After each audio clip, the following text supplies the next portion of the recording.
Okay, car builders, so kind of bouncing around today. Did some hood work, got some rust out while my son was here, helping me grind that down on the inside of the hood. And now I'm getting back prepping for my fabricator who's going to actually teach me how to weld and help me through it. This tough part here where this tuck and roll, many pieces of angles and metal come in through the back corner here on the tail panel, quarter panel patch, and then the drop down. I bought this tool that I really love. It's called a flange tool. And what it does is it offsets the metal, puts an L in it, and drops down to give you a recessed half-inch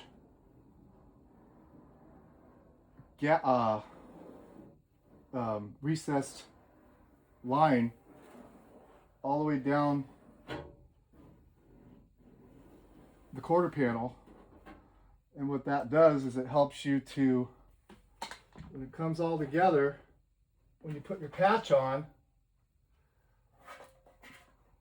it's also a hole punch, and it punches the holes in these that you'll fill with welds.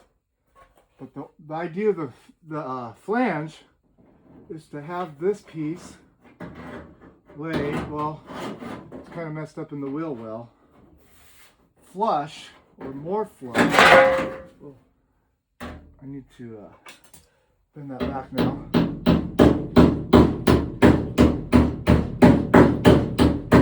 A little manipulation. But the idea is this patch panel, when it's welded tight, gives you almost a flush edge here when it's in properly and everything's seated right.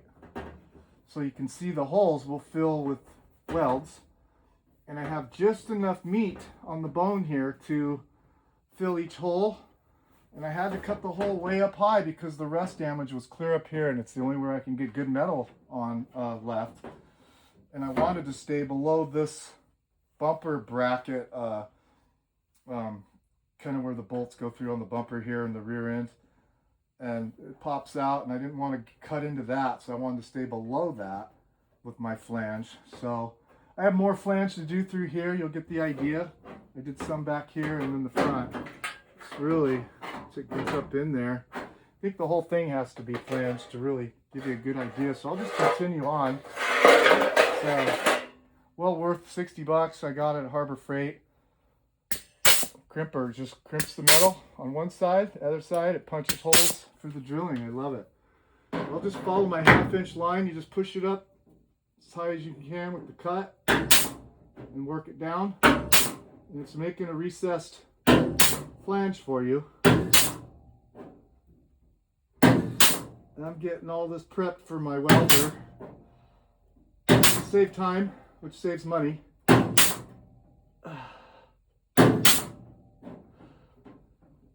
And I just kind of learned myself how to use this on YouTube. It's pretty self-explanatory. You know, even a caveman can do it.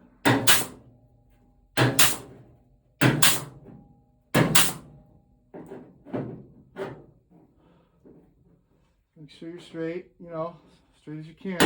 You want at least a half-inch flange, minimum. If you can.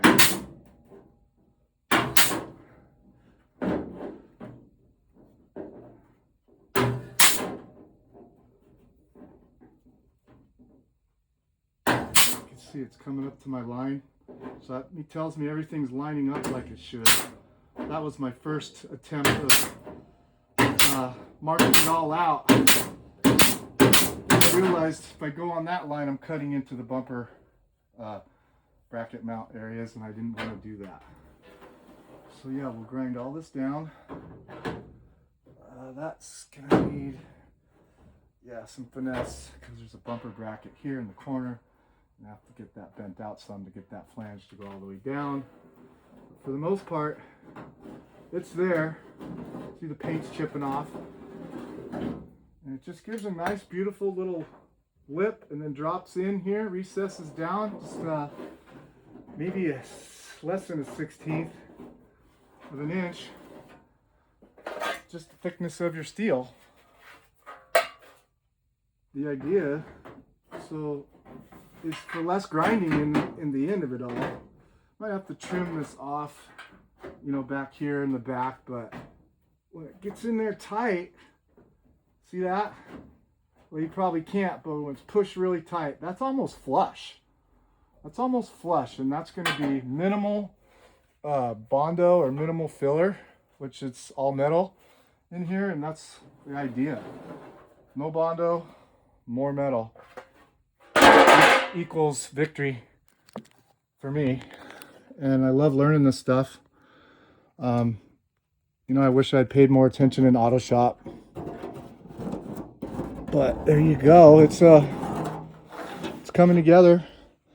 And this is just a sample test piece because it came pretty damaged from the factory, so they sent me a new one. So I'm just practicing on this, punching holes, and you know, laying it up there. Not a big deal.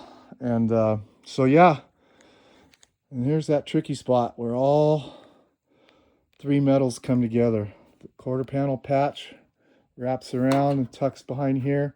The drop down has another, you know, comes down from the trunk and bends and turns in there, and the bunch of lead pumped in there, and yeah, and all seamed together with lead. I don't think they really even had too many spot welds for that. I don't think there was much on this bracket back here. That's spot welded for another piece on this inside, and then between the bumper, it's just hollow back in there. There's really not a lot of, you get hit from behind, there's not a lot of cush. The bumper is probably not going to save you much, but it's good for looks and aesthetics. But you get the idea. I'll kind of run down the line here. When I get it all wire wheeled and cleaned up, you'll really be able to see it, because I got to clean it all up for welding. You can't have any paint. It's got to be bare metal, and it will be and treated. So I'm doing it right. Only a couple little mistakes so far. From the inside, you can see the flange, how it bumped out up in here. Perfect. And that's all solid metal. There's a little bit of surface rust, but that'll come back off with a little more POR 15 primer rust remover. And rust mort, I guess they call it too. Fill that in. Fix this bracket. And actually, the plates aren't even broken here. This is just the trunk pans, and that can just be filled in with welds and maybe a little plate, you know, to cover the damage. Just cut it out, clean it up so it all looks normal again and supposed to be there. Again, get all this rust out, grinding wheels, and, you know, but this is where I'm tackling less. After the hood, I think I have the front spoiler that carries the front lights down low. I'm just doing the back sides of all these, the cowl cover, doing all the backs, the hood, and getting them all treated. I'm letting the painters, pros, have the top sides, because they'll know how far they want to take the paint down. And but I'm saving massive. They don't have to do anything on the back. It's all ground down and treated and painted. Then that's saving. Yeah, I've got plenty of hours into that, so that's saving a ton of money there. So I'm doing what I can to save in order to stretch the budget. Try to get this thing in definitely at 50 grand max. And I think I'm going to make it. Yeah, I think I'm going to make it. So, yeah, it's coming together. I'm hoping to get it in after the welding's all done and fabricating. Then get it to the shop.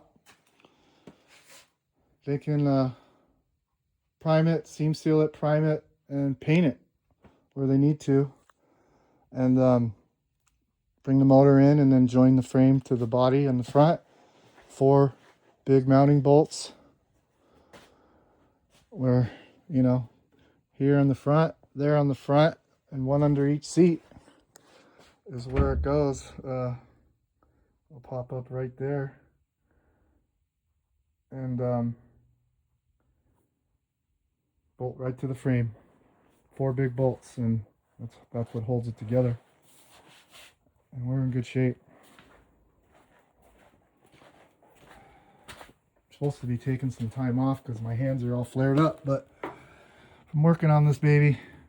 This side will go quicker. There's not a lot here on this side, this quarter panel patch. The drop down I think is salvageable on this side. We'll do the same. We'll cut the wheel well up 10 inches or so, cut out the rot because that's bad there. And I may not even need the whole patch panel, you know, we may only need half of it. You know, the more original metal, the better, is what I hear. And yeah, so, you know, I've got all the gunk out of the weather stripping. She's solid. It's a solid car. I'm stoked. Didn't have to replace the floorboards or rockers or door hinges. I'm not even replacing the trunk pan. There's just a few P-hole sizes in the trunk pan holes. And then these around the bracket areas. Water sat there and got through, but that's fixable. It's all fixable. You won't even see it. Just cut a whole piece to fit that exact dimension and just lay it right over there and seam seal it in. Custom. There it is.